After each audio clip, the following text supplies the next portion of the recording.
Hey, what's up, Central Region? This is David Johnson. I'm excited to talk to you about time management and planning. So I apologize in advance. I did a lot of work to create a PowerPoint and show that. I was just going to record myself on Zoom, but for the life of me, I could not get my computer audio to work. So we're doing this on my phone, and I'll just kind of flip the camera just so you can see the things I did want to show you guys for the message. But yeah, so really quick on time management and planning. And it's something I'm very passionate about because it's really was helped me take myself to the next level. And because I have really big goals in life, and it's just a necessity that needs to happen for me to achieve the things I want to accomplish in my life. And I guess a few things on credibility. Actually, one sec. On credibility, I just want to mention this briefly. I'm not super open about this, and I'm just not what I like to talk about all the time, but I do feel like it's necessary for this message since we're talking about time management. So why I'm also giving this message is because last year, 2021 summer, I did a lot. I was doing, I'm in grad school full time, getting my PhD in biomedical engineering at St. Louis University. And I'm also on the events team, and I was also training for an Ironman. So I had this really quick. This is like roughly my hour breakdown per week. So with that, I had to get really good at managing my time to the things that I wanted to last year with the Ironman, stay on track with my PhD, and then just selling as much as we could. So yeah. Disclaimer too, you just need to find like what works for you, because there's a lot of things like you don't necessarily need to be the person that like tracks every 15 minutes of your entire day, every single day. I know very successful people like Jason Jeffrey, Colin Sharp, who are more of like, let's just have a day where I do all of these things and just get all that done, like have a day of fun, day of work, day of like work a show, do a service event, so on and so forth, trips, stuff like that. So you just really need to find what works for you. So I'm just going to kind of walk you through how I do my day, and we'll just kind of go from there. There's no right or wrong way, like as I was kind of getting at, just the wrong way is not to plan. So because failing to plan is planning to fail. And your planner is a reflection of your values and how you value your time. So with that said, also with what I'm about to like go over, don't feel like you need to apply everything like right away. Just start small, because a lot of things that I do have been something I've worked on the last 2 or 3 years, where it's just almost like second nature, where I don't really even think about it. So first point, just get really clear on what you want to create, either in your life or the next few weeks, whatever goal you want to accomplish. And I'm sure you've heard plenty of messages now, like you have to get clear on what you want, why you want it, and how you want it. So I'm going to focus more on the how today. But you do just need to get clear on what you want to create, and then get clear on like the list of tasks that you need to do to accomplish that. And in all buckets of your life, and we'll talk more about that as I go through my planning for every week.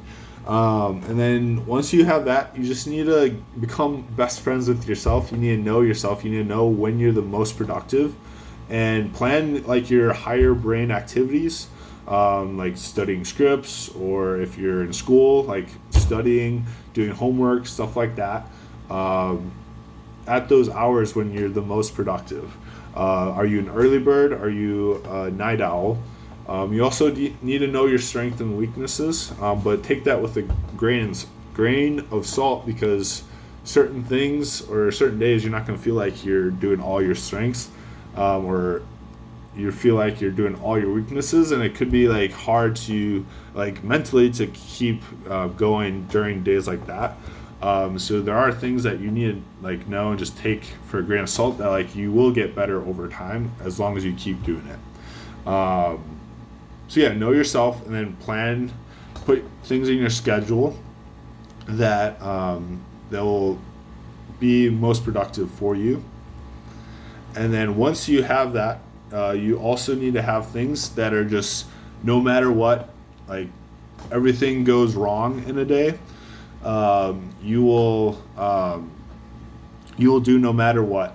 In the coaching community I'm in, there's like a thing called 3-5-1, where it's 3 workouts every week, 5 days where you're doing like your most important task that moves your business forward. For sales reps, it's phone calls. Manager, it's probably just text or outgoing messages to recruit people, things like that. And then 1 is where like you're on a coaching call every week. So you could have that tailored to like whatever you're trying to do. So for me, it's like workouts, morning routine, phone calls, like studying scripts, things like that. So yeah, those are kind of the 3 main points. I will go over like briefly. I'll show you my overall calendar for the year, and then I will kind of dive in and like what I do every week to plan. And then I'll have some bonus points here. So yeah, this is my calendar here, the Big Ass Calendar by Jesse Itzler. I really like it. And this is one of the things I do because I have like this calendar. I'll show you screenshots of my the calendar I write in, and I also have like a Google Calendar and Outlook for other things too. But yeah, so basically it takes 10 minutes to plan your day, an hour to plan your week, a day to plan your month, and then a weekend to plan your year. So that's just general guideline. I'm sure you've heard that before. But yeah, this is my year here, and you can kind of see when you're planning your year. Like, I'm not going to dive too much into this, but it's always good to plan like your lifestyle first, and then days you're going to work. Because I have like my sister's graduation in here. I had like a wedding. It's kind of hard to see because I write all over it. Here's my friend's wedding. I have my qualifying exam tomorrow. And then I'm going to Nashville here. And then these are a few shows, state fair, stuff like that. So this is like, it just helps me look at my year at a glance. And then every week I have buckets for my life. And so health, PhD work, Cutco, personal growth, financial, friends and family, or fun. So those are like the main categories that I care about. So this is my last week. So every week I'll kind of give myself a rating, and the rating, it doesn't matter so much on like what the actual number, because I feel like I always hate the question when I go to the doctors, like on a scale of 1 to 10, how much pain are you feeling? Like, I just always hate that, because it's not like it just always changes, but they only ask that to just so they have an idea of what you think your pain is. It's not like, it doesn't have to be like 100% accurate. So that's just kind of the same way I think about like when I plan this, because last week I did have some adversity where I thought I had COVID. Well, I don't know. I could have had COVID. I just tested negative because I had symptoms. And I was basically Wednesday and Thursday, I really couldn't do a whole lot of like what I needed to do in terms of stuff for school, research, and studying and stuff like that. But even though that happened, I'm giving myself a 10 on the health, because I did a really good job on, even before I got sick, I was getting 8 to 9 hours of sleep every day. And I just also have like my diet and hydration dialed in the past like 2 or 3 years. So it's not something I really need to think about too much. So that's that. For PhD work, I gave myself a 6 because I could have maybe done a little bit better on the days here.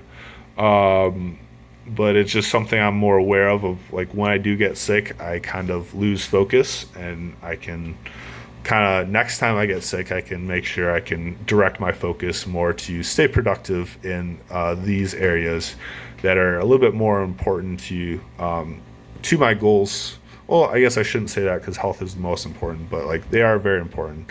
But yeah, and then Cutgill, I gave myself a 5 because I did have to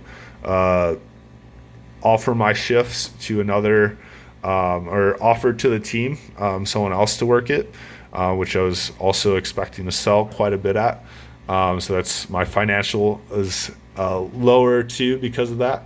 And then my personal growth is a 10, because you saw it here, like the W's. That's been my morning routine, and also my morning routine of my affirmation, reading at least a paragraph every day, my daily devotion, and journaling every single day. So yeah, personal growth were a 10. So yeah, I already talked about financial, and then family and friend. I did talk to my mom a little bit more since I was sick, so we boosted to a 7. So that's that. And then once I have that, I'll kind of look at my next week. I'll make a list of all the things I need to do to move the needle forward in all of those areas of my life. And then we'll potentially like pivot or adjust things based on like what I originally already had planned at the beginning. So yeah, this is the list of everything I needed to do, or need to do this week, upcoming week. We're kind of in the middle. This is Tuesday. So health, kind of keep, after I ace my qualifying exam on Wednesday, a little bit on Thursday, we will, the sleep will go down a little bit to 6 and 7. That's the main thing for my school right now, is ace my qualified exam tomorrow, properly prepare for my show, and then just bring a lot of high energy and serve my clients in the highest way possible, and just have fun at my show at the Taste of Randolph. Continue my morning routine streak, and also develop a new affirmation for my thesis defense next year for my PhD. And then we'll make sure I track my net worth, and then just bring full energy to my show this weekend. And then we'll just be very intentional with my friends and family when I'm able to see them. So yeah, and then just moving into like the bonus things that I had. This is something I'm working to embody in my life, where I'm the master in the art of living, makes little distinction between his work and his play, his labor and his leisure, his mind and his body, his information and his recreation, his love and his religion. He hardly knows which is which. He simply pursues his vision of excellence at whatever he does, leaving others to decide whether he is working or playing. To him, he's always doing both. So yeah, with that, I think it's very important to always have fun and be in a state of curiosity and state of play, where you lower the stakes, and you're in a state of pure curiosity, or you're almost like a childlike state, because that's when you're the most productive, and where you actually do things and you're not worried about like, crap, I need to get this done in this time, I need to get this done. Like, you're not telling yourself that, you're just actually doing it, and you're just having fun with it. Like for me, like I had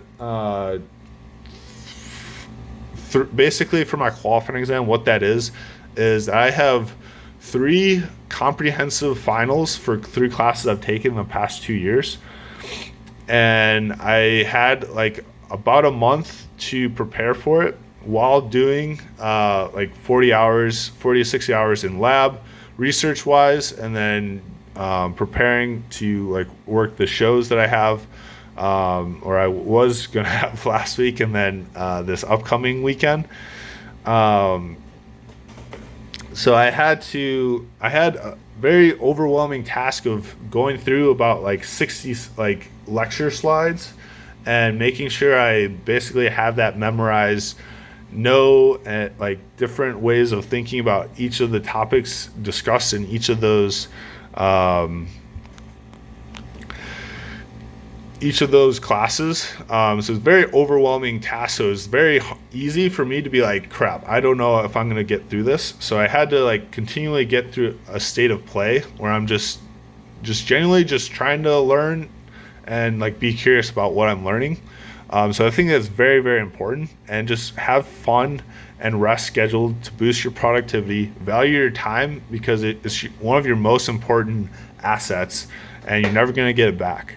Don't limit yourself also, because like the way I set goals now is that my goal is not like 15K for 2 weeks. It's 15 plus K, because why limit myself just to 15? If I put in the work to do 15, I could just get better in that time and could sell like 20K.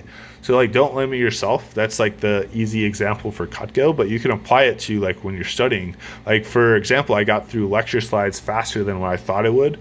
Like towards the end, like yesterday, I thought I had like 20 still to go through, or 10 or so to get through. And I thought it was going to take all day yesterday, and then like half of the day today. I got through it in half the day yesterday. So don't limit yourself.